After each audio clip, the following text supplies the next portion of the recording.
An obese girl is about to be hanged for stealing food for her 4 kids. The noose swings in the icy wind. The church bell tolls. A mother stands trembling in the snow, the crowd calling for justice while her children hide, hungry and scared. Then thundering hooves. A giant cowboy rides into the square. One look, and he knows this isn't justice. It's a killing. He cuts the rope, pays her debt. But saving her life is only the start. Because behind the gallows waits something worse. A powerful storekeeper with a forged debt, a sheriff in the railroad's pocket, and a piece of land with a secret worth more than gold. As winter closes in, friends turn to enemies, strangers become allies, and one woman's fight for her children could change the town forever. But when fire, false charges, and greed close in, can a giant cowboy and a desperate mother win against men who own the law itself? Or will this rope find her neck again? Every story I share leads with love. For people, for healing. For the things we sometimes forget to say out loud. The frost-laden morning air cut sharp as a knife, crystallizing each ragged breath into white puffs that drifted upward like departing spirits. Mary Beth Crane's legs trembled beneath her as the rough hemp rope fell away from her neck. She could hardly believe what had just happened, one moment facing death. The next saved by a stranger's mercy. The tall cowboy, Elias McCord, kept one steady hand on her elbow as he guided her away from the hastily erected gallows. His sheepskin coat shed tiny ice crystals with each movement, testament to the hard ride that had brought him here just in time. The crowd parted before them, their earlier bloodthirst cooling in the face of his quiet authority. "Easy now, Mom," he murmured, his voice low enough that only she could hear. "Your little ones are waiting." Mary Beth's heart clenched at the mention of her children. She tried so hard not to think of them watching their mother hang, but now fresh tears spilled down her wind-chapped cheeks. "My babies," she whispered. We're headed there now." His grip remained gentle but firm as they crossed the town square, their boots crunching through the fresh snowdrop behind them. Sheriff Dent's voice rang out, thick with barely contained anger. "Meeting's over, folks. Get on home now." The gathered townspeople began to disperse, their disappointed muttering fading into the crisp morning air. As they neared the alley, 4 small figures burst from the shadows. "Mama!" they cried in unison, surrounding her like a flock of desperate birds. Little Sarah, only 6 years old, wrapped herself around Mary Beth's skirts while Tommy, the eldest at 12, tried to maintain a brave face despite his red-rimmed eyes. Mary Beth wanted nothing more than to gather them all in her arms, but her wrists remained bound. Elias noticed her struggle and produced a knife from his belt, carefully cutting through the rope. As soon as her hands were free, she pulled her children close, breathing in their familiar scents, soap and wool, and the lingering sweetness of childhood. "I'm here," she soothed, though her voice shook. "I'm right here with you now." 8-year-old Mary Beth Jr. sniffled against her mother's shoulder. "Who's so scared, Mama?" Thought they was really gonna... 10-year-old James couldn't finish the sentence, his words dissolving into hiccups. Elias stood a respectful distance away, his broad shoulders blocking the cold wind that swept down the alley. His eyes remained fixed on the square, watching for any sign of trouble from the dispersing crowd or the seething sheriff. "Ma'am," he said quietly, "we should get your family somewhere warm. This weather's fixing to turn meaner." Mary Beth straightened up, reality crashing back in despite the joy of holding her children. We can't go home," she admitted, shame coloring her words. "The sheriff seized our cabin and land 3 days ago." That's why she couldn't bring herself to finish, to admit how desperate she'd become. Elias turned to face her fully then, his expression grave but kind. "I know about that, ma'am. The preacher told me everything when he sent word asking for help. That's why I rode through the night to get here." Tommy stepped forward, placing himself slightly in front of his mother. "Why'd you help us, mister?" "You don't even know us." A ghost of a smile touched Elias's weathered face. "Preacher Jenkins is an old friend. When he wrote about a widow and 4 young ones being driven to desperation by corrupt men, well, he adjusted his hat, snow falling from the brim. Let's just say I've seen too much injustice to ride past this one. Dark clouds were gathering. Overhead, promising more snow. Elias glanced at the sky, then back at the huddled family. I've got rooms paid for at the boarding house. Hot food waiting too, if you'll accept the hospitality. Mary Beth hesitated, years of proud independence, warring with their desperate circumstances. But looking at her children's pale faces and threadbare coats, she knew she couldn't let pride stand in the way of their survival. We'd be much obliged, Mr. McCord, she said softly. More than I can say. He nodded once, then led them out of the alley. The town square was nearly empty now, though a few faces watched from behind frosted windows as the strange procession made its way down the street. The towering cowboy, the disheveled widow, and her 4 children trailing like ducklings in their wake. The boarding house stood 3 buildings down, its windows glowing with warm lamplight. As they climbed the steps, Mary Beth caught sight of their reflection in the glass, her own tear-stained face, the children's worried expressions, and Elias McCord's solid presence behind them all. The man who had saved her life with nothing, more than quiet words and a handful of coins. Just before they reached the door, Elias spoke again. Mrs. Crane, there's something else you should know. That paper the preacher sent with me, it wasn't just a character reference. He paused, making sure he had her full attention. It was a copy of your husband's water rights deed. The one the sheriff claimed was lost when he seized your land. Mary Beth's hand flew to her mouth as hope dangerous, wonderful hope bloomed in her chest for the first time in months. Perhaps this cold morning that had started with a noose would end with something like justice after all. The boarding house door open, spilling warmth and the smell of fresh bread onto the snow-covered porch. As Mary Beth ushered her children inside, she felt Elias McCord's steady presence at her back, as solid and reassuring as the dawn that had brought him to their rescue. The winter wind whistled through the alley as Elias McCord sized up the situation before him. 4 young faces peered out from behind crates and barrels, their eyes wide with a mixture of fear and wariness. He recognized the same desperate hunger in their gaunt cheeks that he'd seen in their mother's face moments before. It's all right. Now, Mary Beth called softly to her children, her voice still shaky from her near hanging. This gentleman ... he's helped us. The youngest, a tiny slip of a girl no more than 6, darted out first, wrapping herself in her mother's skirts like a frightened kitten. Her older sister, maybe 8, followed close behind. The 2 boys held back, especially the eldest, who stood protectively in front of his younger brother. Name's Will, the older boy said, drawing himself up to his full height, which barely reached Elias's chest. His chin jutted out in a show of defiance that didn't quite mask his fear. I take care of this family. Elias nodded, respecting the boy's courage. Reckon you've done a fine job of it too. Well, I'm Elias McCord. He kept his voice low and steady, the same tone he'd use with a spooked horse.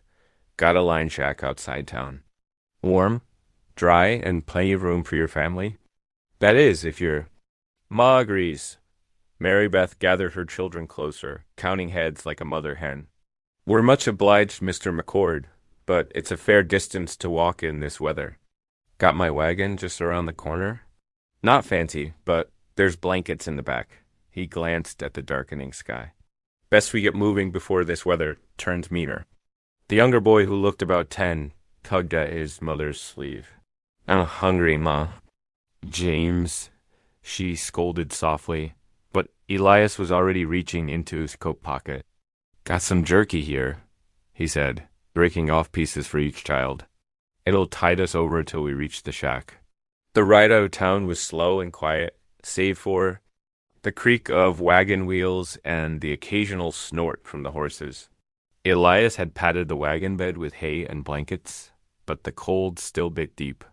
The children huddled together while Mary Beth sat up front with Elias. Her hands clutched tight in her lap. As they passed the last buildings of town, she began to speak, her words coming soft and halting. My Thomas, my husband, he took fever. Last spring, thought he'd shake it off, but she swallowed hard. The crops failed. The well dried up. I tried to keep up with everything, but No need to explain, ma'am, Elias said gently. Some years, it seems like everything that can go wrong does. They rolled past frozen fields where stalks of dead corn rattled in the wind. Half collapsed. Fences marked property lines, and thin wisped smoke rose from distant chimneys. The winter sun hung low on the horizon, painting the snow-covered landscape in shades of gold and purple. That's your place, Will asked suddenly, pointing to a sturdy structure that appeared ahead of them. That's it, Elias confirmed. Not much to look at, but it keeps the weather out. The line shack was indeed humble, a single-room cabin built of rough-hewn logs with a tin roof and a stone chimney. But it was solid, and when Elias helped them down from the wagon, Mary Beth noticed the neat wood pile on one wall and the well-maintained door hinges. Inside, Elias moved with quiet efficiency. He had the fire going in minutes, the dry wood catching quickly. The children watched in fascination as he showed them the row of cots along one wall, each with a clean blanket folded at the foot. Been meaning to get proper beds, he said, almost apologetically. These'll do for now, though. From his stores, he produced a tin of coffee and a heavy sack of beans. Mary Beth's hands trembled slightly as she accepted them. Mr. McCord, I don't know how we'll ever repay. No need, he cut in firmly. Got more than enough to share. Supper was a simple affair: beans, flavored with salt pork, and cornbread that Elias had somehow produced from his supplies. The children ate like they hadn't seen food in days, which Elias reflected grimly might not have been far from the truth as the evening deepened.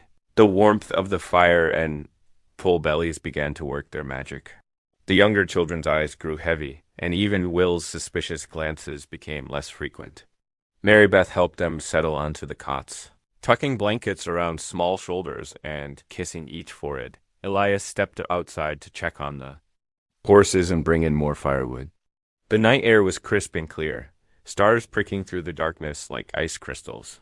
That's when he heard the distant thunder of hoofbeats, heading toward town. Too many horses for a casual night ride. Moving too fast for honest business, he stood still, listening as the sound faded, his jaw tightening. Years on the trail had taught him to trust his instincts.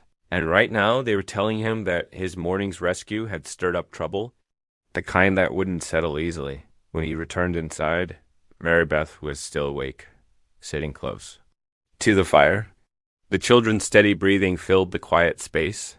She looked up as he added wood to the flames, and something in his expression must have given him away. There's going to be trouble, isn't there?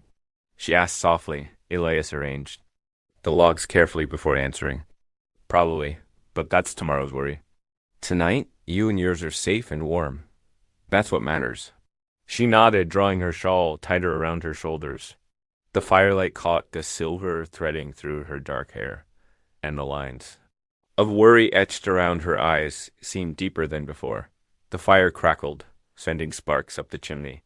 Outside, the wind continued its lonely song across the prairie, but inside the line shack, a fragile peace had taken hold. For now, at least, that would have to be enough. Dawn broke cold and gray over the line shack. Fresh snow fell in thick, steady curtains, muffling the world in white silence. Inside, Mary Beth stirred at the cook stove, trying to make something filling from the handful of supplies they had.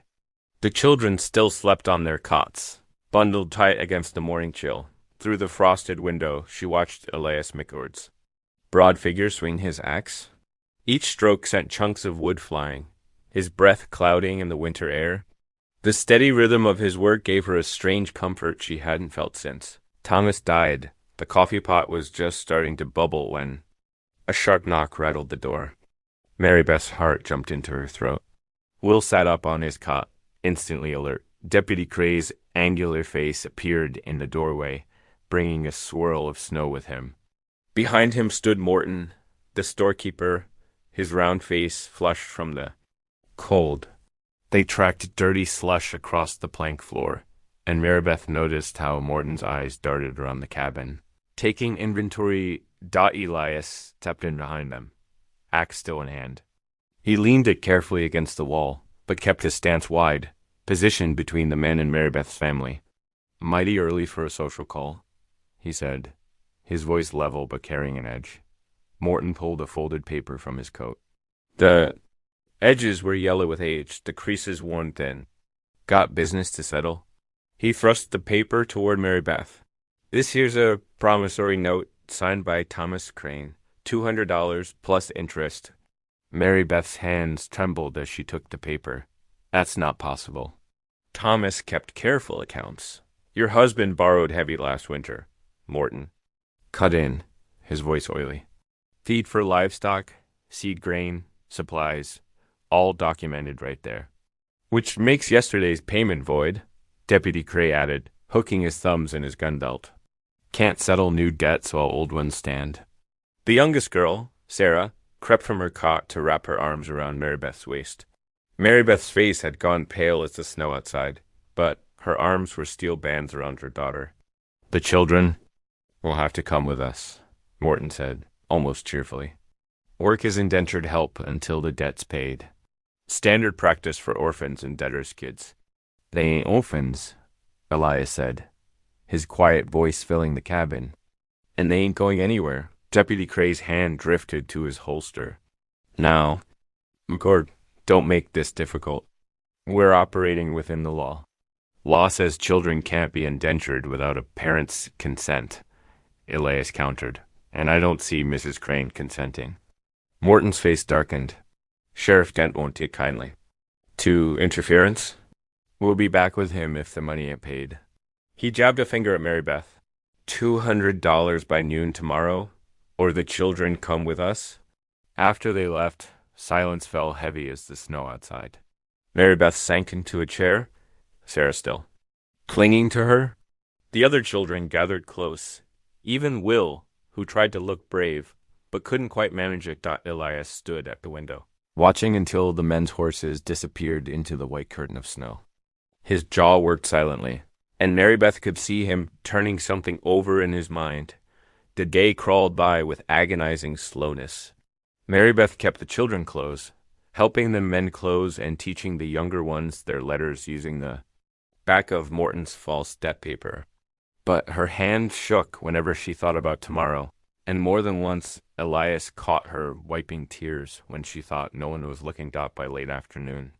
The snowfall finally eased.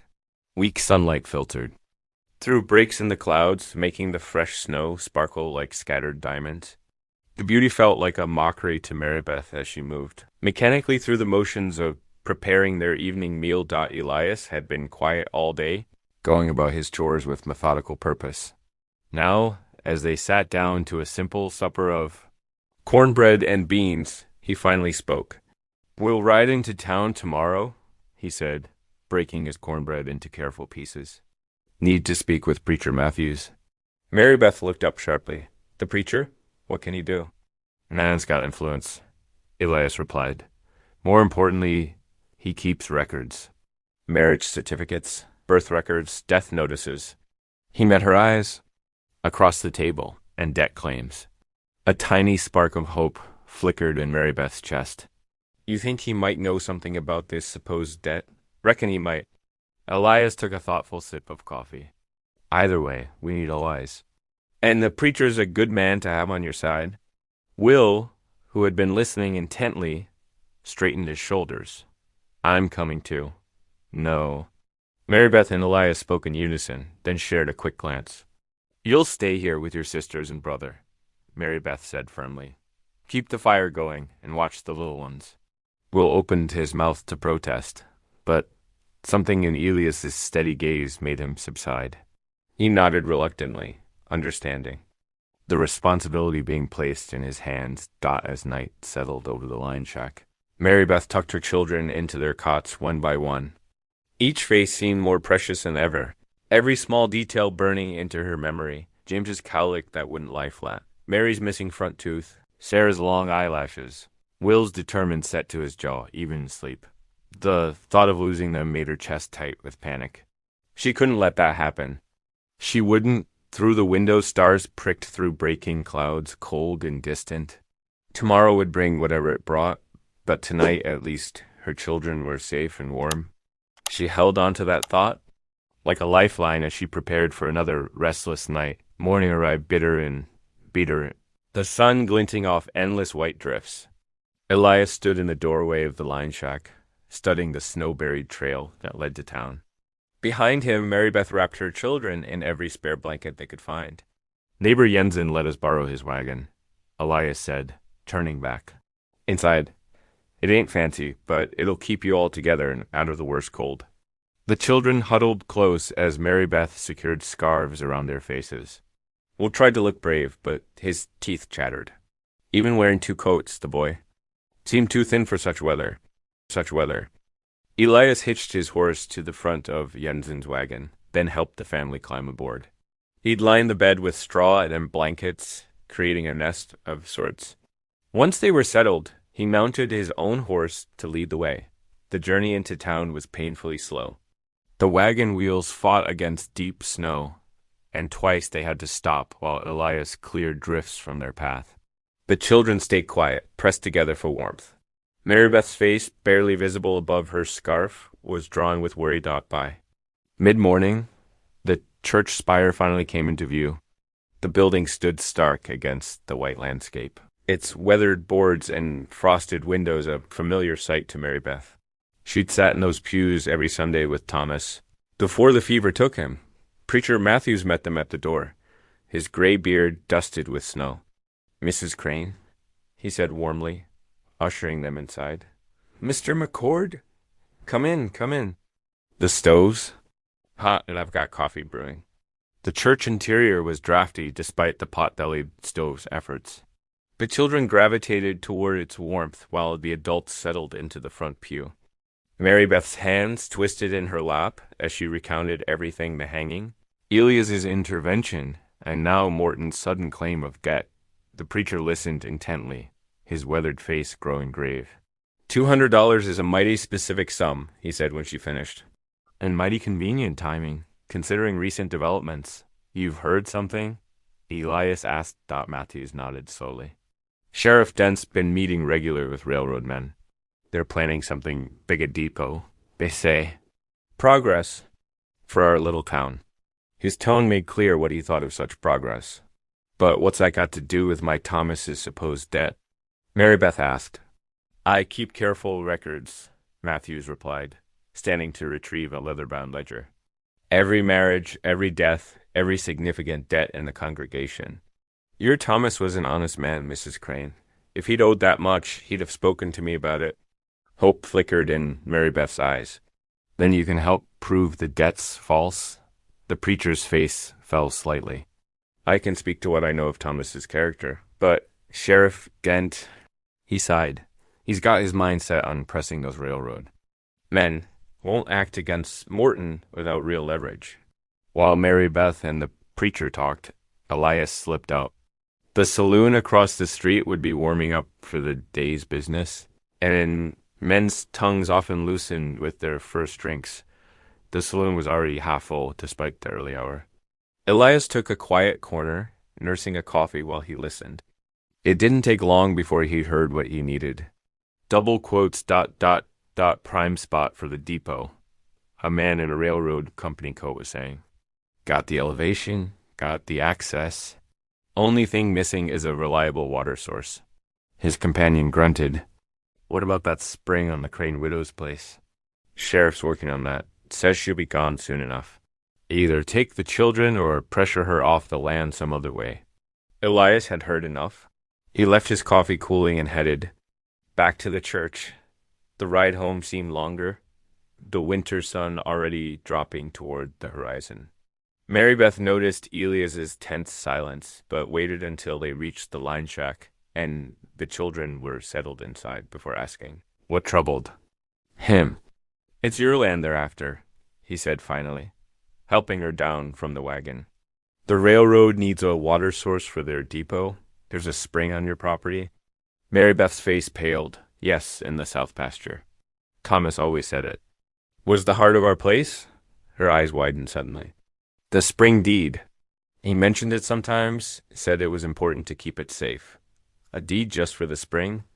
She nodded slowly. He was particular about it. Said his father helped survey the original water rights. but I never knew where he kept it. After a simple supper of beans and the last cornbread, Mary Beth waited until the children's breathing turned deep and even. Then she pulled out Thomas's old Bible, its leather cover smooth from years of handling, its pages dog-eared and marked.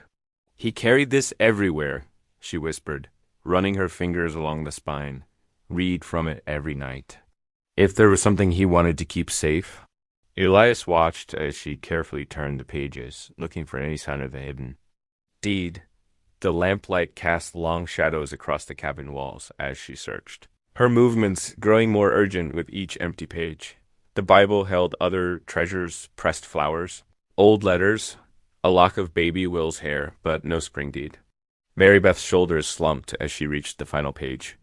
"It has to be here somewhere," she said, her voice catching. "He wouldn't have lost something so important. Not Thomas." Elias moved to stoke the fire, his mind working over the problem. The deed was their best chance against Morton's false claim and the railroad's plans. But where would a careful man like Thomas Crane hide his most valuable paper? The fire popped and sparked, sending shadows dancing across the sleeping children's faces. Outside, the wind picked up, promising another cold night. But inside the line shack, a new kind of tension had taken hold, the feeling that they were close to something important, if they could just figure out where to look. Dawn crept through the frost-laced windows of the line shack, painting pale. Squares on the rough plank floor. Mary Beth sat at the table, Thomas's Bible open before her. She hadn't slept much, her mind churning with worry about the deed. But children still slumbered on their cots, their quiet breathing a comfort in the early morning stillness. Her fingers traced the familiar leather binding, remembering how Thomas would read from it each night. As she turned it over one last time, something caught her eye, a slight bulge in the back cover. Barely noticeable unless you knew to look for it, that heart quickening. Mary Beth examined the binding more closely. There, hidden beneath a carefully loosened strip of leather, she found a folded piece of parchment. Her hands trembled as she eased it out. "Elias," she whispered urgently, not wanting to wake the children. He was already awake, tending the morning fire, and crossed the room in 2 long strides. Together they unfolded the yellowed document. The formal legal script was clear despite its age, water rights in perpetuity. Below were the official seals, signatures of witnesses, and Thomas's own familiar scrawl. "It's real," Elias said quietly, studying every line. "A proper legal deed to the spring, dated 15 years back. Your husband's father helped survey these lands. This shows they knew the value of that water source right from the start." Mary Beth pressed a hand to her mouth, tears welling. He kept it safe all this time, right here with the good book. The crunch of boots on snow interrupted their discovery. A quick knock followed, and Mrs. Hannah Weller's cheerful voice called, "Out? Anyone stirring in there? Brought you some fresh bread." Elias quickly folded the deed and slipped it back into the Bible while Mary Beth wiped her eyes and opened the door. Mrs. Weller bustled in, her round face pink from cold, a cloth-wrapped loaf steaming in her arms. "Land sakes, but it's bitter." Out there, she set the bread on the table, unwrapping it to release the mouth-watering aroma. "Thought you could use something fresh-baked, seeing as how you're settling in here?" The smell roused the children. Will and the others stirred on their cots, sniffing hopefully. Mrs. Weller smiled and began cutting thick slices, but her expression grew serious as she worked. "Now, I don't mean to bring trouble," she said in a lower voice, "but I reckon you ought to know what's being said in town." She glanced apologetically at Mary Beth. "Folks are talking something, Beers, about the fat thief living with the giant cowboy. Not my words, mine. But that Morton's been spreading tailies. And you know how people love to gossip." Mary Beth's cheeks flamed red. She turned away, busying herself with getting plates for the bread. "Let them talk," Elias said firmly. "Ain't their business who I help." Mrs. Weller nodded approvingly. "That's right, proper of you, Mr. McCord. Still, thought you should know. Sheriff's been asking questions, too, about how long you mean to keep Miss Crane and the little ones here." After Mrs. Weller left, Mary Beth and Elias discussed the deed in low voices while the children enjoyed their bread. The morning sun had grown stronger, warming the little cabin. "We can't keep it here," Elias said. "If Morton or the sheriff decided to search the place, they'd find it sure enough." Mary Beth nodded, watching her children. "But where?" "The preacher," Elias suggested. "Matthews is honest, and he's already shown he's on our side. He could keep it safe until we figure out how best to use it." "You mean when to show it?" Mary Beth asked. "Timing will matter," Elias confirmed. "We need to catch them off guard when they've already made their plans public enough that they can't easily change them." As the day wore on, Elias turned his attention to the children. Will had been watching him do chores, clearly itching to help but too proud to ask. Elias finally handed him an old bridle that needed mending. "You know how to work leather?" "Yes, Jop." Will shook his head, and Elias sat down beside him. "Here, I'll show you. Careful with the awl now pointed away from yourself, like this." Soon, all the children were involved in various tasks. The younger boy Tommy helped stack firewood, while the girls, Sarah and little Beth, sorted through Elias's collection of spare buttons and string. The simple work seemed to ease something in all of them. When Tommy's wood stack toppled, sending him sprawling, his startled expression set them all laughing. The sound of their merriment filled the cabin, bright and unexpected as sunshine after a storm. Mary Beth paused in her mending, watching her children, smile for what felt like the first time in weeks. Even Will's serious face had lightened as he concentrated on his leather work. Elias caught her eye across the room, and something warm passed between them, a shared moment of peace in the midst of their troubles. The deed was found safely hidden away in Thomas's Bible. Tomorrow would bring new challenges, but for now, the simple joy of children's laughter was enough. Sarah's voice piped up. "Mr. McCord, look, I found a button that matches your coat." She held up a large horn button proudly. "Well now," Elias said gravely, though his eyes twinkled. "That's mighty fine sewing treasure hunting. Reckon that button's been waiting for just the right person to find it." The children gathered around to admire Sarah's find, their faces bright with simple pleasure. Outside, the winter sun began its early descent, but inside the line shack, warmth and hope had taken root. That morning brought clear skies but bitter cold. Frost painted delicate patterns on the line shack's windows as Mary Beth wrapped the deed carefully in oilcloth. She tucked it deep in her coat pocket while Elias saddled the horses. "We'll make a stop on the way," Elias said, helping her mount. "Some friends I trust. They might spare us provisions we can't get in town right now." They rode east, their breath clouding in the winter air. After an hour, smoke rose from a cluster of well-tended buildings nestled against a stand of cottonwoods. A worn path led to a Comanche homestead, where several women worked at smoking racks heavy with venison. "Morning, Running Brook," Elias called out in greeting. An elderly woman with silver-streaked braids looked up and smiled, raising her hand in welcome. "Elias McCord," she responded warmly. "The winter spirits warned me you would come." She studied Mary Beth with kind eyes. "And you bring a friend who knows hunger." Mary Beth shifted uncomfortably in her saddle, but Running Brook's expression held no judgment, only understanding. The older woman gestured for them to dismount. "Come, warm yourselves," she said, leading them to a fire pit where corn cakes toasted on hot stones. "Share our morning meal while we talk trade." Inside her home, Running Brook served them hot tea made from wild mint and berries. The walls were hung with colorful blankets, and dried herbs filled the air with sweet, spicy scents.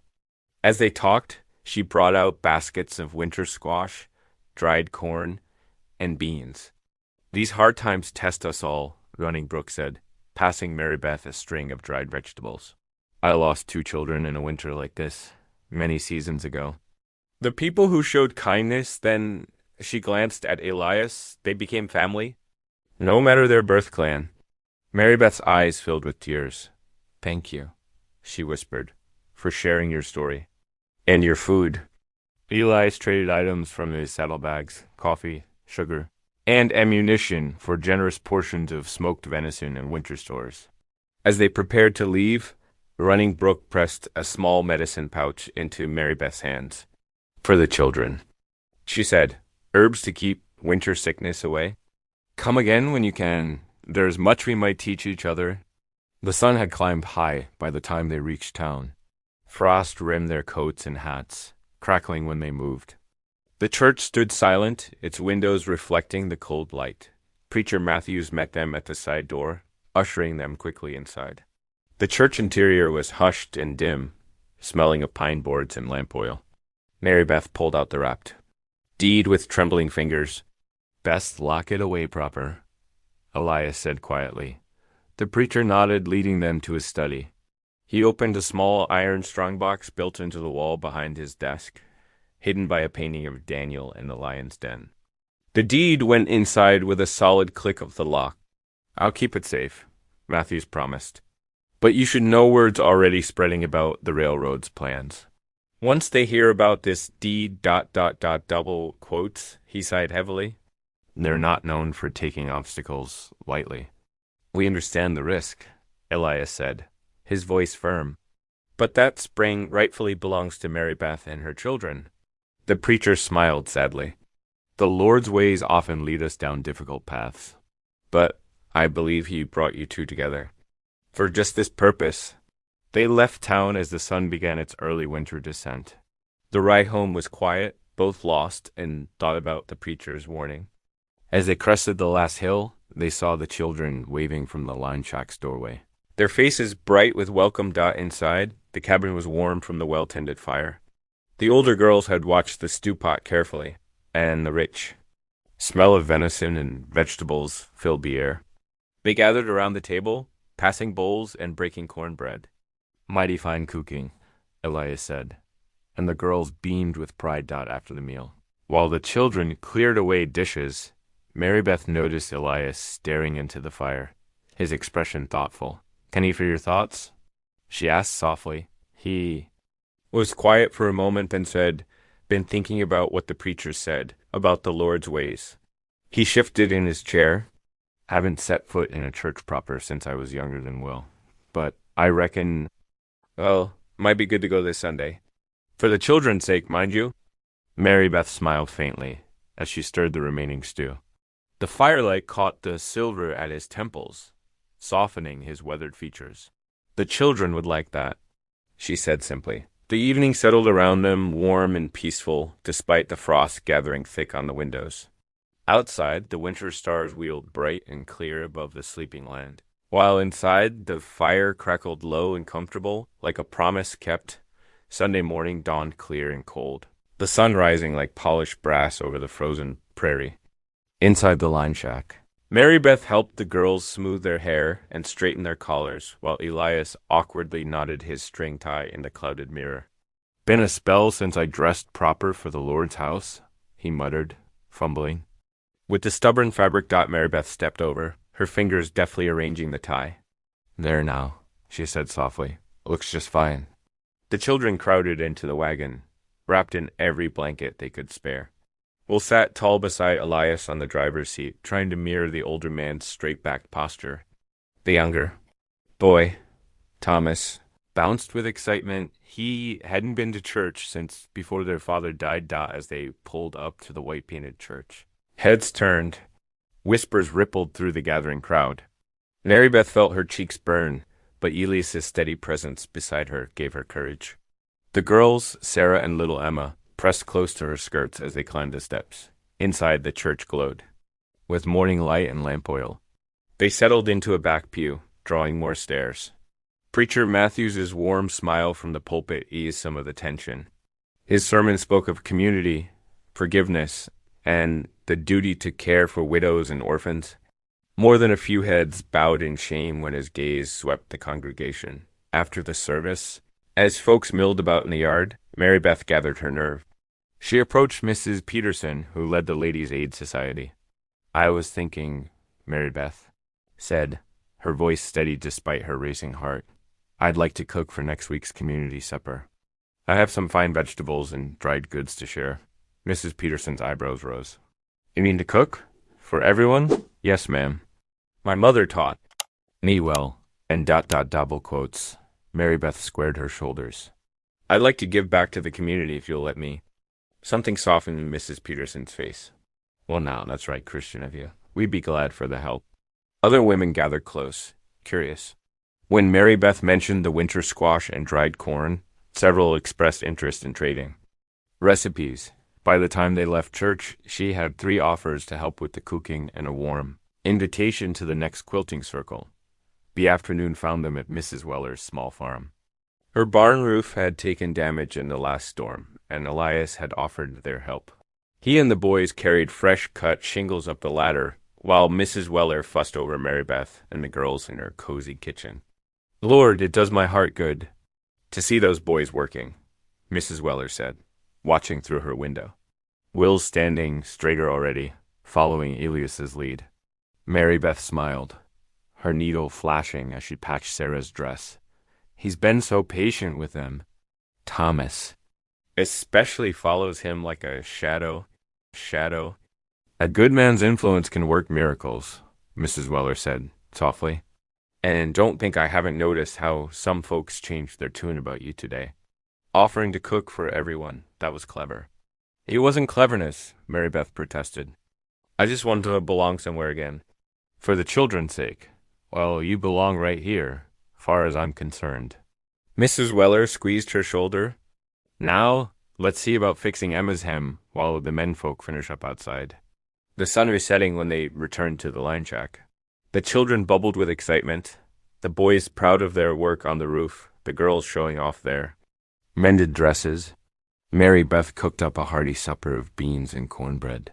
With the last of Mrs. Weller's apple preserves for dessert dot around the table, stories flowed freely.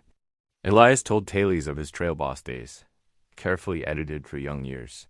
Will described how he'd learned to lay shingles straight and true. Even shy Emma shared a joke she'd heard at church, making everyone laugh. After the children were tucked into their beds, Mary Beth and Elias sat by the fire. The flames painted shadows on the walls as she darned socks by their light. You did good today, Elias said quietly. Offering to cook for everyone, that'll go a long way toward changing minds. You think so? Mary Beth's hands stilled on her. Work takes time to earn respect back once it's lost. But small kindnesses, they add up. Like drops of water wearing down stone. He stirred the fire thoughtfully. People remember who feeds them, who mends their clothes, who helps fix their roofs. Mary Beth nodded, but her expression grew troubled. She set aside her darning and glanced toward the window. What is it? Elias asked, noting her unease. Perhaps nothing, she said slowly. But I've been seeing riders up on the ridge, watching the shack, never close enough to make out their faces, but she hugged herself against a chill that had nothing to do with the winter air. Elias's face remained calm, but his eyes grew watchful. He rose and checked that the door was firmly barred, then added another log to the fire. The flames crackled in the silence, casting warm light on the sleeping children's faces. The week unfolded like a well-worn quilt, each day stitched with purpose. Mary Beth rose before dawn each morning, stoking the fire and setting water to boil, while the children slept. The preparations for Sunday's church meal became her anchor, giving shape to long winter days. We'll need more flour for the biscuits, she told Elias on Wednesday, checking her stores. Her hands moved steadily, measuring and planning, and I hope the venison from Walking Deer's family will be enough for everyone. Elias nodded, watching her work. Reckon so? Their smokehouse always holds the best meat come winter. The children threw themselves into helping. Will and Thomas cleaned root vegetables from the cellar, while Sarah and Emma sorted dried herbs with careful fingers. Even little Emma, usually shy, hummed as she worked. Saturday morning found them all in the church kitchen, windows steaming against the cold. Mary Beth taught the girls how to pat out biscuits, their small hands dusted white with flour. The familiar motions brought back memories of her own mother's kitchen. Like this, Mama? Sarah asked, holding up a perfectly round biscuit. Just exactly right, Mary Beth smiled, her heart warming at the word Mama. It had been weeks since the children had used it so easily, thought Mrs. Peterson, and several other church ladies arrived to help, bringing additional dishes and curious glances. The kitchen filled with the rich scents of roasting venison and baking bread. Conversation flowed easier with each passing hour, hands busy with shared work. "I never thought to add sage to the gravy," Mrs. Peterson admitted, tasting Mary Beth's creation. "That's clever. My grandmother's secret," Mary Beth replied. She learned it from a Apache woman who helped her through her first winter out here. The mention of their native neighbors caused a brief pause, but the delicious aromas warming. The kitchen proved stronger than old prejudices. When Walking Deer's wife, Morning Star, arrived with her children and additional dishes of corn pudding and wild berry preserves, the other women's welcome was genuine, if hesitant. Morning Star's eyes crinkled with amusement at their surprise. "Food speaks all languages," she said in clear English, making several women blush at their assumptions. Sunday dawned bright and cold. The church filled quickly, pews crowded with families drawn by the promise of a hot meal. Preacher Matthews's sermon touched on the bonds of community and the strength found in unity. His words fell on fertile soil, prepared by the mingled scents drifting up from the church basement. After the service, tables groaned under the weight of dishes. Mary Beth's roast venison and fresh biscuits drew particular praise. She watched with quiet joy as her children played with others their age, no longer held apart. Even Will unbent enough to join a game of marbles with the Cooper's sons. Walking Deer's family sat among the others, sharing food and careful conversation. Their presence sparked whispers at first, but the excellence of Morning Star's corn pudding soon had people asking for the recipe. The children, less burdened by adult prejudices, played together without hesitation. Elias stood near the wall, watchful but relaxed. During a quiet moment, he drew the preacher aside, their heads bent in serious discussion. Mary Beth caught fragments about the deed and making peace. But the men's voices stayed low. The gathering stretched into afternoon, surprising everyone with its ease. As families began heading home, the first snowflakes drifted down, promising more to come. "Best get back before it thickens," Elias said, helping Mary Beth load empty dishes into the wagon. The children climbed aboard, pleasantly tired from play. Will clutched a new marble, one fair and square. Sarah and Emma wore small bouquets of dried flowers, gifts from Morning Star's daughters. Even Thomas had a new friend, the blacksmith's youngest. Boy had promised to teach him to whistle through his fingers. The ride home was quiet, snow falling steadier with each mile. Mary Beth felt a deep contentment, watching the white flakes catch in her children's hair. The day had gone better than she dared hope. By the time they reached the line shack, the wind had picked up considerably. Elias hurried them inside, then made sure the livestock was secured for the night. The storm arrived. In earnest, howling around the cabin's corners like a hungry wolf. Inside, they created their own warmth. The fire crackled cheerfully as they settled into what had become their evening routine. Mary Beth served up the last of the biscuits with preserves while Elias read from scripture by lamplight. His deep voice gave weight to the familiar words, drawing them together in their snug circle. "For where 2 or 3 are gathered together in my name, there am I in the midst of them," he read, then closed the Bible gently. The children drowsed by the fire, tired from their busy day.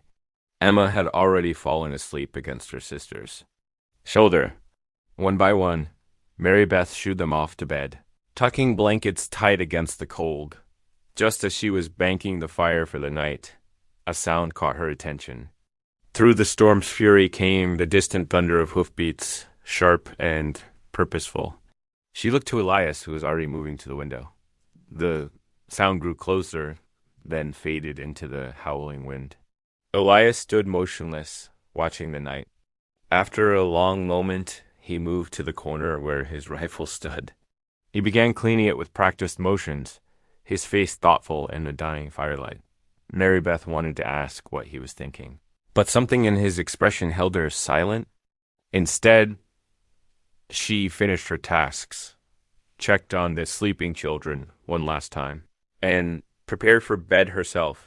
The last thing she saw before closing her bedroom door was Elias still sitting by the fire, his rifle across his knees, keeping watch. Against whatever might come with the storm, Christmas Eve morning dawned with deceptive beauty. Frost sparkled on bare branches, and the sky stretched endless blue above the snow-covered landscape. Mary Beth stood at the lion shack's window, watching Elias saddle his horse for the ride into town. "I'll be back before supper," he promised, adjusting his sheepskin coat. "Gotta pick up those presents we talked about." He winked at the children, who pretended not to notice from where they played with carved wooden animals near the fire. "Be careful," Mary Beth said softly. Something about the perfect morning made her uneasy. The trail might still be icy. Elias mounted up, his breath clouding in the cold air. "Don't fret. I'll bring back sugar for Christmas baking." With a gentle tap of his heels, he guided his horse toward town, the morning passed in familiar routine. Mary Beth kept the children busy with chores and Christmas preparations. They strung dried berries for decorations and practiced carols while she kneaded bread dough. The sun climbed higher, warming the little cabin. Just past noon, hoofbeats approached. Mary Beth looked up from her work, expecting to see Elias returning early. Instead, she saw Sheriff Dent leading several deputies through the snow. Her heart dropped. "Mrs. Crane," the sheriff called out, dismounting. "We're here from McCord. Where is he?" "He's gone to town for supplies," Mary Beth answered, stepping onto the porch. The children crowded behind her skirts. "What's this about?" Sheriff Dent's smile didn't reach his eyes. "Got a complaint about him assaulting Jim Turner at the saloon earlier this week. Witnesses say McCord broke his jaw." "That's impossible," Mary Beth protested. "Elias hasn't been to town except for church and once with me to the preacher's. He's been here every evening." "Ma'am, we have 3 witnesses who say different." The sheriff's voice hardened. "Soon as he returns, he's under arrest." The deputies spread out, making themselves comfortable to wait. Will's small hand gripped Mary Beth's dress tightly. She could feel him trembling with anger. Hours crawled by. The children huddled inside, while Mary Beth tried to keep her hands busy, aware of the deputies watching through the windows. When Elias's familiar figure finally appeared on the trail, her heart ached with the knowledge she couldn't warn him. He realized something was wrong the moment he saw the deputies' horses.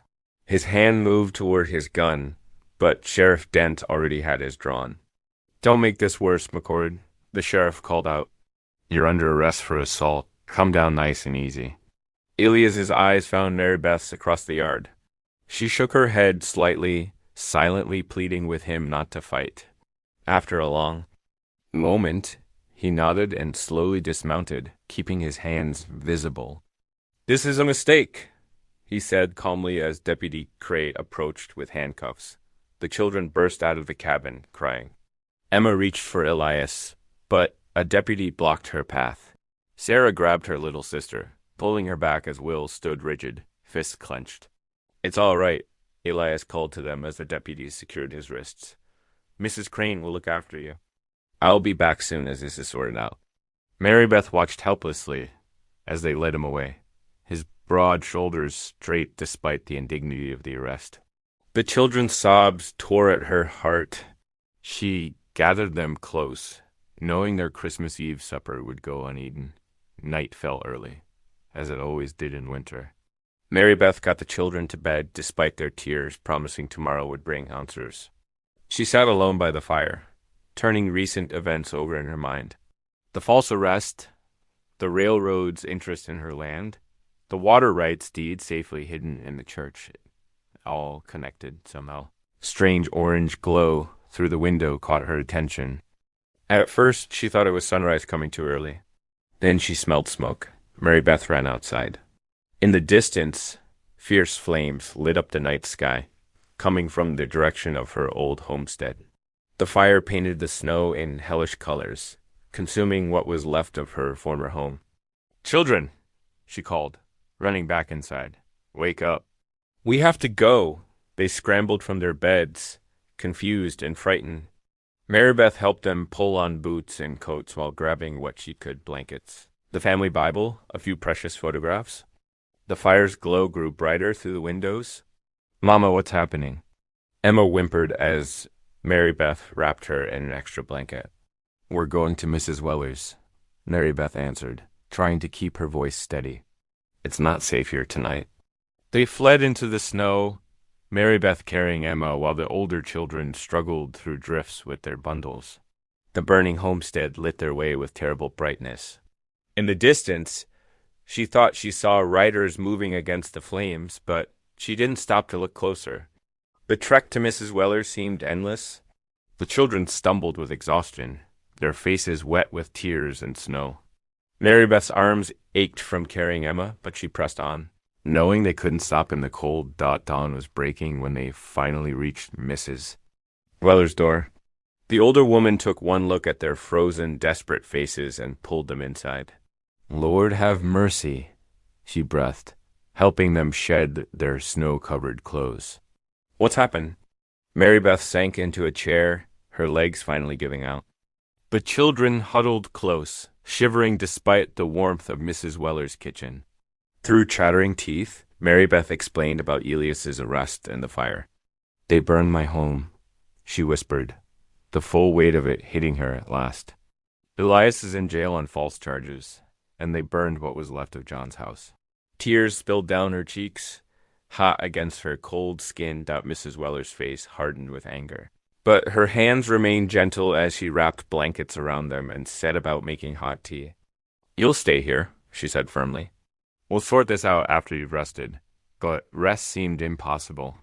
Mary Beth held her sleeping children close, watching the Christmas Eve sun rise on a world that had changed yet again.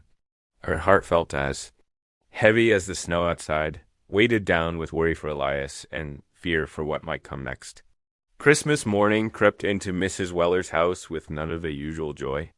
The pale winter sun filtered through frost-covered windows, casting weak light across the kitchen where Mary Beth sat at the wooden table, a cup of coffee growing cold between her hands. Her children slept late. Exhausted from their nighttime flight through the snow, Mrs. Weller moved quietly around the kitchen, heating porridge and humming hymns under her breath. The familiar sounds reminded Mary Beth of her own mother, gone these 10 years now. She wrapped her shawl tighter, fighting back tears. "Now, none of that," Mrs. Weller said gently, setting a bowl of steaming porridge in front of her. "Eat something. The little ones will need their mama strong today." As if summoned by their mention, the children began stirring in the front room where they'd bedded down. Will appeared first, his dark hair tousled from sleep. He looked around the unfamiliar room, remembering where they were, and his young face hardened.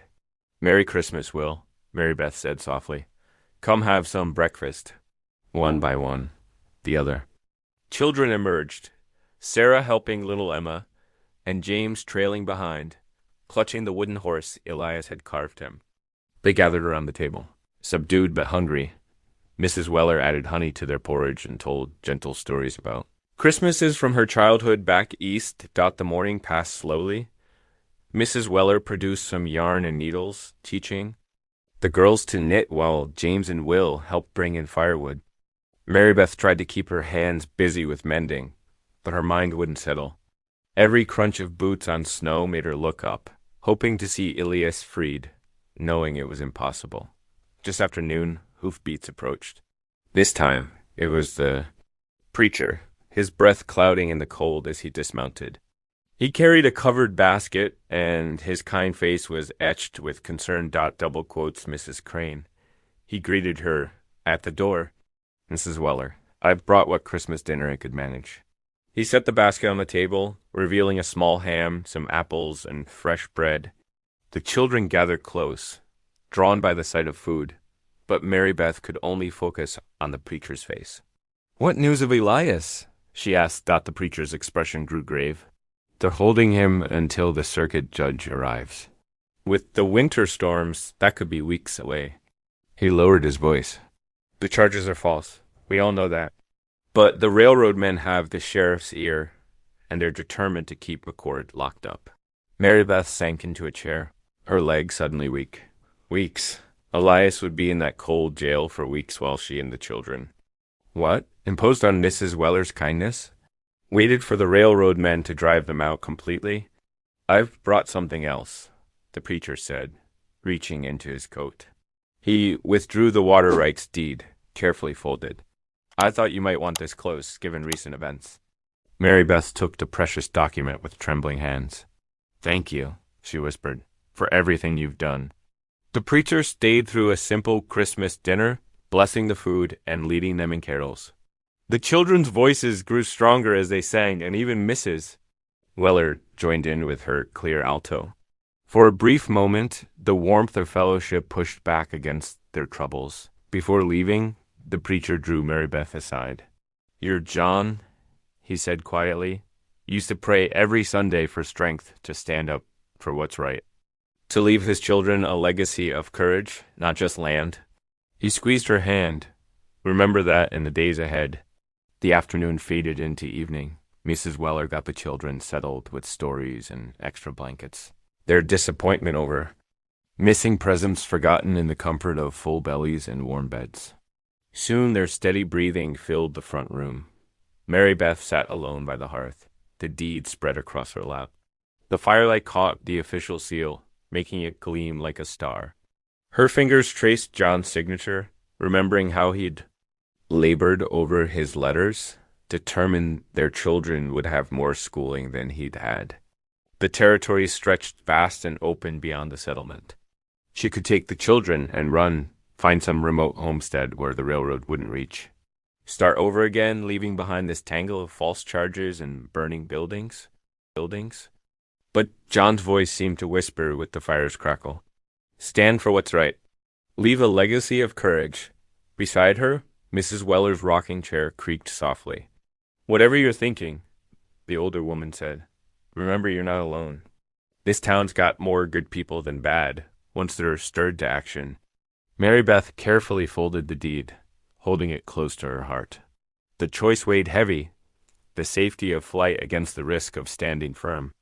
But as she watched the flames dance, she thought of Elias in his cell, refusing to run from false charges. Of her children, watching to see if justice could prevail over greed. John's prayer echoed in her mind, clear as Sunday bells. Stand for what's right. The words seemed to settle into her bones, stronger than fear, heavier than doubt. Whatever tomorrow might bring, she would face it here, on the land her husband had loved, among people who deserved to know the truth. The day after Christmas dawned steel gray and bitter cold. Mary Beth woke before sunrise, her mind already churning. With purpose, she'd barely slept, plans and worries tangling in her dreams like winter bare branches. The wooden floors of Mrs. Weller's house creaked softly under her feet as she dressed in the dim light. Taking breakfast with you? Mrs. Weller whispered from the kitchen doorway, holding out a cloth-wrapped package. The older woman's eyes were kind but concerned. Much obliged, Mary Beth said, taking the bundle. The children will be fine here with me, Mrs. Weller finished. You do what needs doing. The snow crunched under Mary Beth's boots as she made her way through the sleeping town. Her breath clouded in front of her face, and she pulled her worn shawl tighter. The church stood dark against the lightening sky, its steeple reaching up like a finger pointing to heaven. She found the preacher already awake, tending the pot-bellied stove in his small study. He didn't seem surprised to see her. I need your help, Mary Beth said, settling into the straight-backed chair he offered. Tomorrow afternoon, could you gather folks in the town square? There's truth needs telling, and I reckon it's time everyone heard it straight. The preacher's weathered face grew thoughtful. Some won't want to hear it, he warned, stoking the fire. Railroads got deep pockets and deeper influence. Might be dangerous. Speaking out? More dangerous to stay quiet, Mary Beth replied, her voice steady despite her racing heart. My children deserve better than running scared. So does this town. He studied her for a long moment, then nodded. I'll spread the word. Tomorrow at 2:00, after the midday meal. Mary Beth spent the morning moving through town like a quiet shadow, speaking to those who'd listen. She started with the cooper's wife, whose youngest had been saved by Elias during the spring floods. Then the school teacher who'd always treated her children kindly. The baker who remembered John's honest dealings at each stop. She shared the truth about the railroad scheme to steal her land, about the false charges against Elias, about the deed that proved her rightful claim to the spring. Some turned away, shutting doors in her face. But others listened, their expressions changing from suspicion to understanding. Snow began falling around noon, fat flakes that settled on her shawl and melted in her hair. She stopped at the general store, not the one that had accused her of theft, but the smaller shop on the edge of town. The owner's wife, Mrs. Patterson, offered her a cup of hot tea. "My Thomas says the railroad men been throwing their weight around something fierce," Mrs. Patterson said, glancing out at the steadily falling snow. "Threatening folks who won't sell their land cheap. Ain't right. What they're doing to you and that McCord fellow?" Word spread through town like water seeping under doors. By mid-afternoon, Mary Beth could feel the shift in the air, subtle as a change in wind direction. Women gathered in doorways, talking in low voices. Men paused their work to exchange quiet words. Even the children seemed to sense something brewing, playing closer to home than usual. The snow continued falling as dusk approached, muffling sounds and softening edges. Mary Beth made her way back to Mrs. Weller's, her legs aching from hours of walking. The warm kitchen smelled of bean soup and fresh bread. Her children rushed to greet her, full of stories about their day helping Mrs. Weller. Will had chopped kindling. Sarah had learned to knead dough, and even little Emma had helped sort dried beans. Only James hung back, his small face serious. "Mama," he said as she hung her wet shawl by the fire, "are we going to be all right?" Mary Beth gathered him close, feeling the others crowd around too. "Tomorrow's going to decide a lot," she said carefully. "I need you all to be brave like your pa taught you. Can you do that?" They nodded solemnly, even Emma, though Mary Beth knew the youngest didn't fully understand. Mrs. Weller shooed them to wash up for supper, giving Mary Beth a moment to collect herself. Over bowls of hot soup, Mary Beth told them what would happen tomorrow. "I'm going to speak truth in the town square," she explained, "about the spring and the railroad men and why they really put Mr. McCord in jail. Some folks might not like hearing it." "We want to come with you," Will said immediately, his chin set in a stubborn line that reminded her painfully of John. "No," Mary Beth said firmly. "You'll stay here with Mrs. Weller. I need to know you're safe." But Will started to protest. "Your mama's right," Mrs. Weller cut in. "Best way you can help is staying put and praying hard. Sometimes that takes more courage than being there." The children were quiet after that, finishing their soup and helping clear the table without complaint. Mary Beth got them settled for bed early, telling stories about their father's bravery during the hard early years of homesteading. Soon their breathing deepened into sleep, but she noticed Will's hands were still clenched into fists. She sat by the fire long after the children dozed off, listening to the soft tick of Mrs. Weller's clock and the whisper of falling snow. Tomorrow would change everything for better or worse. The thought should have terrified her, but instead she felt oddly calm, like the stillness before a storm breaks. The water rights deed lay protected in her pocket, John's signature a testament to all they worked for. Whatever came tomorrow, she would face it standing tall, speaking truth. It's what John would have done, what Elias would do, what she needed to do, not just for her children, but for everyone in town who'd ever felt powerless against money and influence. Mrs. Weller's rocking chair creaked softly in the corner. "Get some sleep," the older woman advised. "Tomorrow needs all your strength." Mary Beth nodded but stayed by the fire a moment longer, watching the flames dance and remembering John's words about leaving a legacy of courage. Tomorrow would test that legacy and her own strength to uphold it. But for now, the snow fell soft outside, and her children slept safe. And that was enough to carry her through till morning. Snow had stopped falling by noon. Leaving the town square blanketed in white, townsfolk gathered slowly, stamping their boots and huddling in small groups. The preacher stood near the church steps, his Bible tucked under one arm. Sheriff Dent lounged against a hitching post, trying to look unconcerned despite the growing crowd. At 2:00 precisely, Mary Beth stepped into the square. Her patched calico dress was clean and pressed, her gray-streaked hair neatly pinned back. Though her hands trembled slightly, she held her head high. Whispers rippled through the crowd. Ain't that the thief? Heard she's living with that McCord. Fellow ... That railroad's been asking about her land. Mary Beth walked to the center of the square, where just weeks ago she'd stood with a noose around her neck. The memory strengthened her resolve. She reached into her pocket and withdrew the deed, holding it up so sunlight caught the official seal. "Good people of Sterling Creek," she called out, her voice clear and steady. "I come before you today with truth that needs telling." She unfolded the document carefully, smoothing its creases. "This here's a legal deed, signed and witnessed, granting water rights to the spring on my land and perpetuity, to me and my heirs." Sheriff Dent straightened, his casual manner dropping away. "Now, see here. I'm not finished," Mary Beth cut in, surprising herself with her firmness. "This deed proves the railroad's claims are false.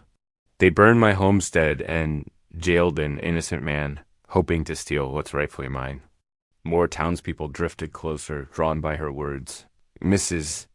Patterson nodded encouragingly from the edge of the crowd. The preacher stepped forward, adding his quiet authority to Mary Beth's stand. "I'll read the terms," Mary Beth continued, voice growing stronger. "Being of sound mind and body, I, Jonathan Crane, do hereby establish and record permanent rights to the natural spring located on the northeast quarter of my homestead claim, said rights to pass to my wife Mary Beth and our children in the event of my death."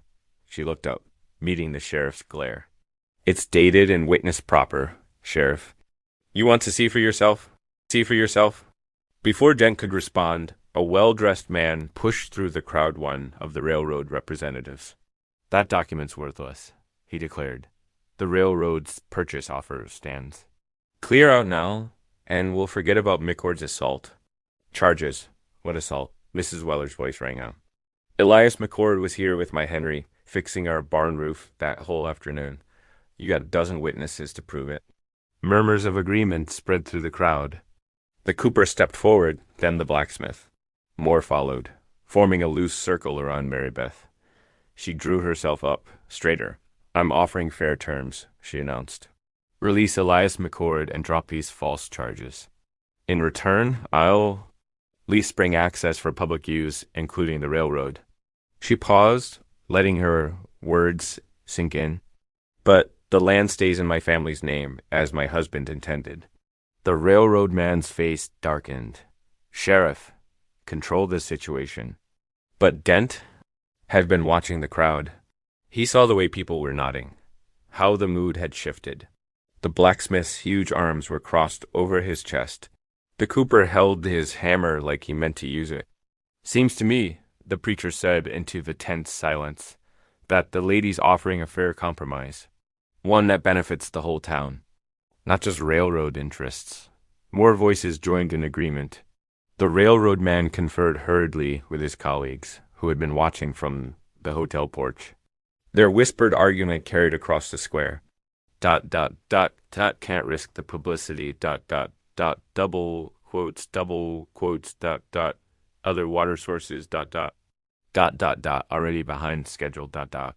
Finally, the representative turned back to Mary Beth.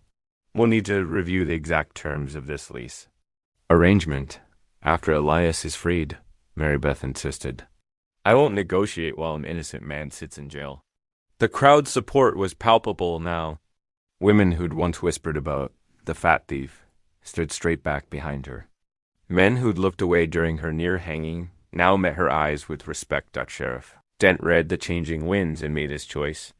"Reckon we could review those assault charges," he said slowly, given the new evidence and all. "Now, Sheriff," Mary Beth said, steel in her voice, "not later." Dent glanced at the railroad men, who nodded tersely. Without another word, he turned and walked to the jail. The crowd followed, spreading out around the jailhouse steps. The keys rattle in the lock seemed to echo across the square. Then the cell door creaked open, and Elias McCord stepped into the winter sunlight. His beard had grown shaggier, but his eyes were clear and sharp as ever. He adjusted his hat, surveying the scene before him, then walked straight to Mary Beth. She felt her heart skip as he approached. He stopped just short of her, towering and solid and wonderfully real. Then, with deliberate grace, he removed his hat and tipped it to her. That simple gesture held volumes respect, gratitude, and something warmer that made her cheeks flush despite the cold. His eyes met hers, and in that moment, no words were needed. The railroad representatives cleared their throats impatiently about those lease terms. Tomorrow, Mary Beth said firmly, not looking away from Elias. Today's for celebrating justice done, right? The crowd broke into scattered applause and relieved laughter. Mrs. Weller called out that she had coffee brewing, and several others offered to fetch food for an impromptu celebration. The tension that had gripped the town began to dissolve, like snow and sunshine.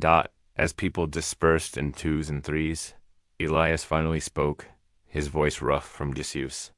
"Reckon I owe you my freedom, Mrs. Crane." "Reckon we're even now," Mary Beth replied softly. "You saved my neck first, remember?" His smile was slight but warm. "That I do." The preacher approached, offering to store the deed in the church safe until proper papers could be drawn up.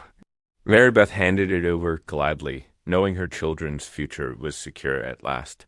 When she turned back, Elias was still watching her, something like pride in his expression. "The children will be wanting to see you," she said. He nodded, settling his hat back on his head. "Lead the way, ma'am." Together they walked out of the square, leaving behind the last whispers of scandal and stepping into something new, something built on courage, truth, and the strength to stand tall when it mattered most. The railroads. Payment arrived on a bright January morning, a bank draft that made Mary Beth's hand shake when she unfolded it. $5,000 for spring access rights, with clear terms protecting her ownership. The preacher witnessed her signature on the contract, his smile warm and approving, that same afternoon.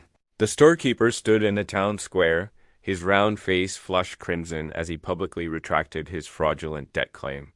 "I hereby declare that the Crane family owes no debt to my establishment," he announced, voice crackling with shame. "The document I presented was falsified." The gathered crowd muttered, and Mrs. Weller's disapproving sniff could be heard clear across. The square with winter's grip beginning to ease, rebuilding started in earnest. Neighbors arrived with tools in willing hands, the blacksmith bringing his sturdy wagon, the cooper offering seasoned oak planks he'd been saving. Even the Comanche family from down the valley joined in, bringing their expertise in building shelters that could withstand prairie winds. "Here," said Singing Bird, the Comanche matriarch, showing Mary Beth how to pack mud and straw between logs. "This will keep the cold winds out." Her teenage sons helped haul stones for the foundation, working alongside Will and the other children.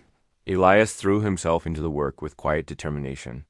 He marked out space for a larger house than Mary Beth's original cabin, with proper bedrooms for the children and a big kitchen with real glass windows. Next to it, he began constructing a corral, its posts solid in the winter earth. "For ponies?" he explained when little Sarah asked, her eyes bright with hope. "Every ranch needs good ponies." The children became part of the building crew, carrying smaller logs and collecting nails that dropped in the snow. Their laughter rang across the prairie as they raced to help, pride showing in their faces as walls began to rise. Even the youngest found ways to contribute, sorting pebbles for the fireplace hearth each evening, as the sun painted the sky in fierce oranges and pinks. Tools were set aside, and the whole crew made their way to Mrs. Weller's house. Her kitchen became a gathering place, warm with wood smoke and friendship. She served up hearty stews and fresh bread, refusing any payment beyond help with the dishes. "Lord knows you've fed half the town yourself," she told Mary Beth one evening as they watched the children playing checkers by lamplight. About time someone returned the favor. The new house took shape steadily, each day bringing visible progress. The main room's ceiling beams went up, solid pine that would last generations. Elias insisted on proper windows, ordering glass all the way from Kansas City. The Comanche builders added traditional touches, a covered entrance facing east, special shelving for storing dried herbs and medicines. Through it all, Mary Beth felt her heart growing fuller, not just with the physical restoration of her home, but with the strengthening of community bonds. People who'd once crossed the street to avoid her now stopped to chat, offering spare blankets or preserved fruit. The children walked taller, no longer ashamed to be seen in town. "You've done more than rebuild a house," the preacher remarked one afternoon, watching the activity. "You've helped heal the town itself." Mary Beth smiled, watching Elias show Will how to properly notch a log. The boy's face glowed with concentration as he copied the careful movements. "Sometimes," she said softly, "it takes breaking something down to build it back stronger." Soft flakes drifted past the new windows as darkness settled over the prairie. Inside the freshly built house, lamplight caught the golden hue of pine walls, and the sweet scent of fresh-cut lumber mingled with wood smoke from the stone hearth dot around. The long table that Elias had crafted himself, familiar faces gathered close. Singing Bird and her family sat beside Will and his siblings, while Mrs. Weller arranged steaming bowls of rabbit stew. The preacher stood at the head of the table, his weathered hands clasped together. "Dear Lord," he began, then paused as emotion filled his throat. "We thank you for this bounty, for this shelter, and most of all, for bringing these good people together." His voice grew stronger. "Bless this home and all who dwell within it." "Amen," the gathered voices echoed. Mary Beth passed a basket of warm bread, watching contentedly as each plate filled. Her children's cheeks glowed with health now, so different from the hollow-faced little ones who'd hidden in that alley months ago. Elias caught her eye across the table and smiled, a gentle expression that spoke of belonging outside. Winter winds swept across the snow-covered prairie, but they couldn't touch the warmth within these sturdy walls. Here, in this home built by many hands, Mary Beth felt the last empty places in her heart fill with joy. God, if today's story reminded you of the quiet strength of love, I'd love to see you again. Subscribe, and tomorrow we'll meet right here, where love speaks softly. And stays